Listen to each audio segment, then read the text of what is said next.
One of the major shifts in our daily life is the emphasis we put on hygiene and wellness. Masks, gloves, and hand gel are no longer the essentials just for doctors, but for all of us leaving our houses.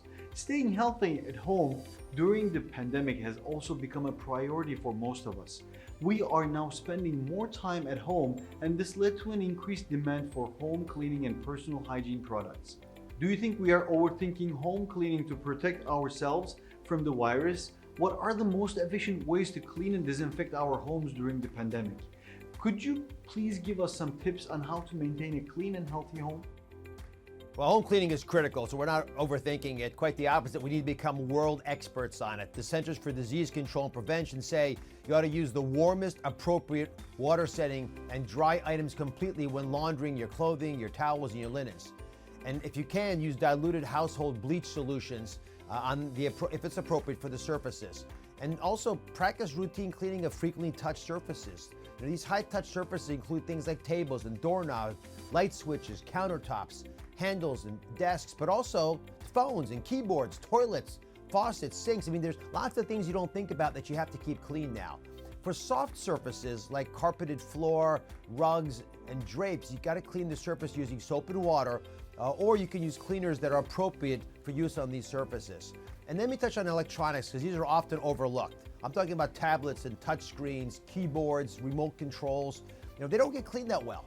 So consider putting a wipeable cover on your electronics. Then you can use an alcohol-based wiper spray containing at least 70% alcohol. And then you got to let the surface dry thoroughly. It takes a minute or two, and you can't rush it. Researchers at Australia's National Science Agency have found that SARS-CoV-2 can survive for up to 28 days on common surfaces, including banknotes, glass such as found on mobile phone screens, and stainless steel. We know that UVC light kills germs like viruses and bacteria through damaging molecules like nucleic acids and proteins. This makes the germ incapable of performing the processes that it needs to survive. And there are some scientific studies which show that UVC lighting can effectively kill the SARS-CoV-2, which is COVID-19.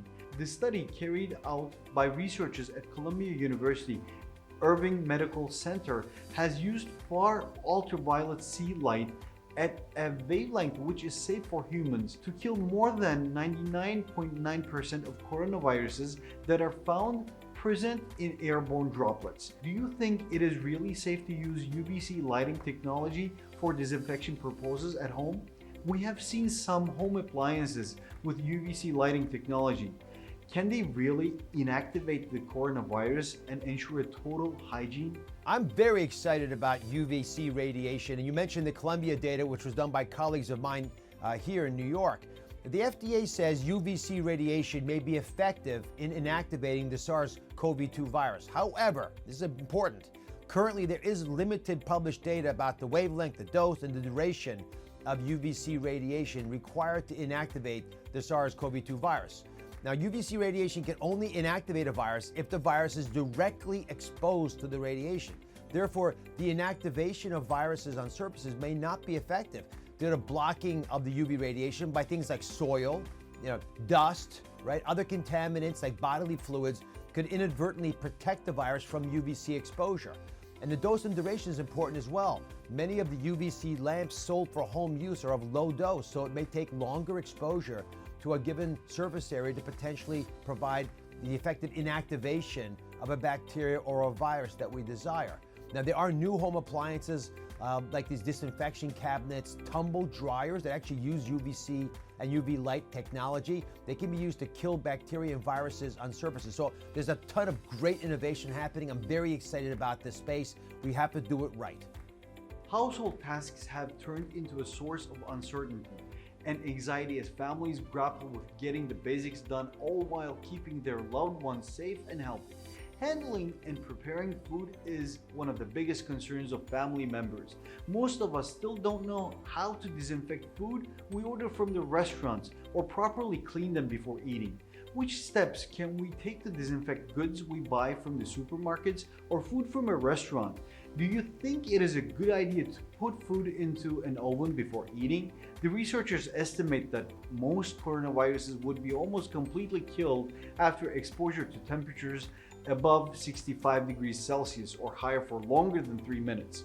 Can high temperatures kill the coronavirus? Temperatures definitely affect the coronavirus. And let me unwrap this question a little bit. The World Health Organization says there's currently no evidence that people can catch COVID-19 from food. I'm going to repeat that. You can't eat COVID-19 and get sick. The virus that causes COVID-19 can be killed at temperatures similar to that of other known viruses and the bacteria that's found in food, as you mentioned. So foods like meat, poultry, and eggs should always be thoroughly cooked to at least 70 degrees centigrade. Before cooking, raw animal products should be handled with great care to avoid cross-contamination with other foods. For example, you don't want to touch chicken and then those same fingers touch the salad because the chicken will get cooked but the salad won't.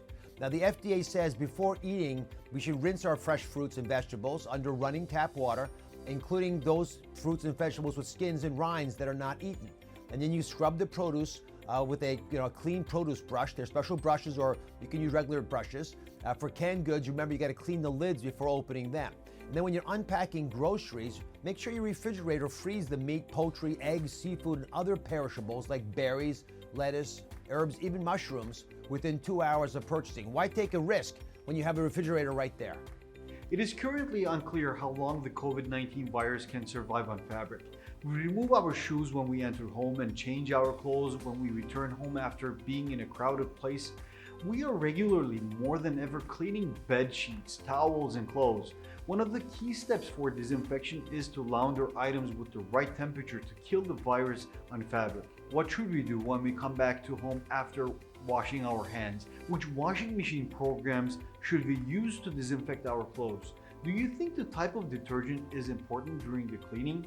This is a huge question that does not get asked frequently enough. If anyone in your household is sick, first of all, or if you're worried someone has been exposed to COVID-19, CDC says not to shake your dirty laundry, right? This could actually spread the virus. It makes sense. There's virus on your laundry. You're shaking it. It could aerosolize it again. The CDC also recommends wearing disposable gloves while handling laundry and washing your hands thoroughly when you take the gloves off. Now, some experts also say to avoid hugging dirty laundry to your body. You know how you carry it by putting your arms around it? By avoiding hugging, you'll reduce the contact with possibly contaminated items. The CDC also recommends doing laundry with the warmest water possible and making sure your load is completely dry. According to a study published in the journal Applied and Environmental Microbiology, viruses similar to the new coronavirus thrive in cold and humid environments. So a dryer is the best tool to eliminate them. There you have it. Right in your home, you've got a weapon against COVID-19. Thank you very much, Dr. Oz. It was an honor to talk with you about these topics, and thank you very much for all the great information that you have given us. It was a great honor to speak with you about topics that are often overlooked but very important in keeping us safe from COVID-19. Good luck. Bye. Take care.